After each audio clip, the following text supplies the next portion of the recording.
আকস্মিক অভিযানে বিদ্রোহীদের দখলে চলে গেল পুরো সিরিয়া। স্বাধীনতা পেয়ে উল্লাস রাজপথে। দেশ ছেড়ে পালিয়েছেন রাশিয়া ইরানপন্থী প্রেসিডেন্ট বাশার আল আসাদ।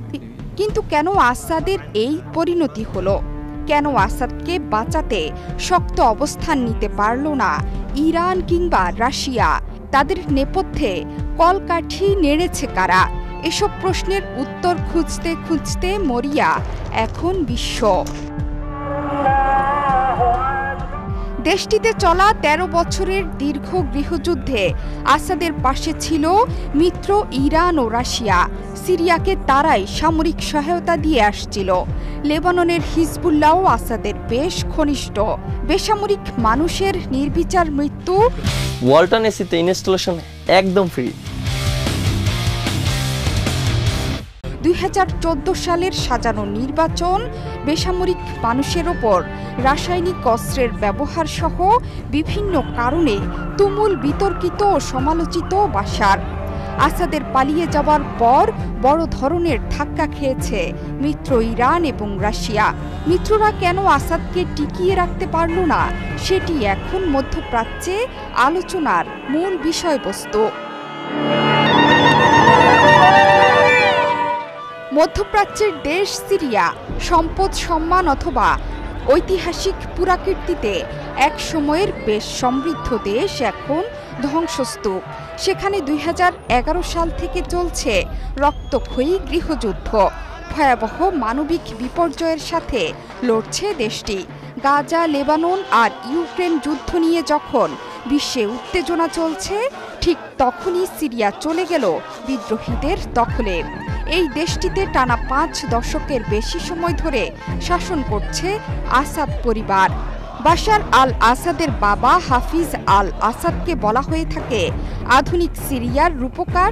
তিনি ক্ষমতায় বসার পরেই মধ্যপ্রাচ্যের রাজনীতিতে পাকা খেলুড়ে হিসেবে পরিচিতি পান। ইসরায়েলের দখলে থাকা গোলান মালভূমি পুনরুদ্ধারের প্রচেষ্টায় ভূমিকা রাখেন হাফিজ। ২০০০ সালে বাবার মৃত্যুর পর মাত্র ৩৪ বছর বয়সে দেশের শাসনভার নিজের কাঁধে তুলে নেন বাশার আল আসাদ। ২০০৭ সালের প্রেসিডেন্ট নির্বাচনে পুনর্নির্বাচিত হন বাশার। একজন সংস্কারক থেকে ধীরে ধীরে কর্তৃত্ববাদী শাসকের তকমা জোটে তার কপালে।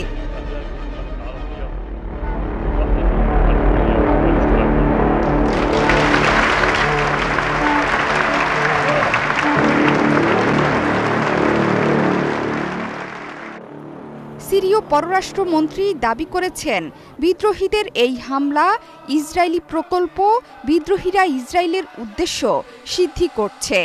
অন্যদিকে এই হামলার নিন্দা জানিয়ে ইরানের পররাষ্ট্রমন্ত্রী আব্বাস আরাকচি বলেছেন, লেবানন ও ফিলিস্তিনে পরাজয়ের পর আমেরিকা ও সিরিয়ার বিরোধী বাহিনীগুলো দিয়ে হামলার পরিকল্পনা করেছে। অন্যদিকে সামাজিক মাধ্যমে রাশিয়ার সমর্থন হারিয়ে বাশার আল আসাদ পালিয়েছেন বলে মন্তব্য করেছেন ডোনাল্ড ট্রাম্প। তিনি লিখেছেন, আসাদ চলে গেছে, তাকে রক্ষার ব্যাপারে আর আগ্রহী নয় পুতিনের রাশিয়া। বিশ্লেষকরা বলছেন, বছরের পর বছর ধরে বিদেশি সমর্থনের ওপর ব্যাপকভাবে নির্ভর করে সফলভাবে টিকে গেছে আসাদ সরকার। হিজবুল্লাহর ওপর ইসরায়েলি আগ্রাসন এবং ইউক্রেন যুদ্ধের কারণে রাশিয়ার মনোযোগ সরে যাওয়াই একা করে দিয়েছে বাশারকে। মূলত আসাদের দুই ঘনিষ্ঠ সহযোগী রাশিয়া ও ইরান অন্য ঘটনায় দুর্বল এবং মনোযোগ হারানোর কারণেই এমন পরিণতি হল আসাদের।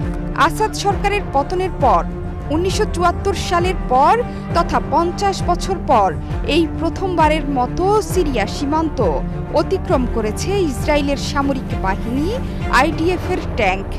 এর মাধ্যমে মধ্যপ্রাচ্যে নতুন এক উত্তেজনা ছড়িয়ে পড়ার আশঙ্কায় বিশ্লেষকরা। কারণ সিরিয়া বিদ্রোহীদের দখলে চলে যাওয়া মানে ইসরায়েলের শক্তি আরও বেড়ে যাবে। অভিযোগ উঠেছে, এলাকা দখল এবং হিজবুল্লাহকে দুর্বল করতেই এই ভয়ানক ষড়যন্ত্র করেছে মধ্যপ্রাচ্যের কসাই Benjamin Netanyahu. The collapse of the Assad regime, the tyranny in Damascus offers great opportunities, but also is fraught with significant dangers. Zohra Chowdhury সেতু, একাত্তর।